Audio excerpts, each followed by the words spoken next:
We continue to follow that breaking news from overnight. A driver is lucky to be alive this morning. He's in critical condition after an horrific crash in Queens.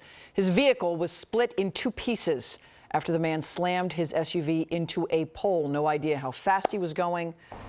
Thank heaven no one else was hurt. Eyewitness News reporter Derek Waller is live at the scene with new reaction from an amazing Good Samaritan. Derek.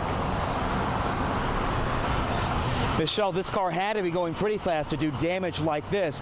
If you look behind me, you can see that the back half of that SUV is smashed against that pole. And then take a look down the block. We have some traffic moving, but behind the traffic here on Rockaway Boulevard, you can see the front half of that 2018 Honda Pilot is just sitting there halfway down the block from the other half of the car. We have some more video we can show you from overnight as well. Eyewitnesses thought this crash was so bad there had to have been two cars involved, only quickly to realize the two chunks of metal outside belong to the same vehicle. Now, police say that driver of the 2018 Honda Pilot lost control of the SUV and crashed into a pole around 11:30 last night. The SUV, traveling eastbound, struck an unoccupied parked car and then smashed into that wooden telephone pole. A young woman who happened to be nearby, studying to go into the medical field, rushed over to help. She says the man was ejected from the vehicle face down on the ground, unconscious, but still breathing.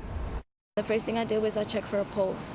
Thank God he was still breathing. I took off my shirt and I wrapped it under my hand and I put my hand under his head, and I had everybody calling for 911, and I just coached him and I kept telling him to keep breathing the whole time.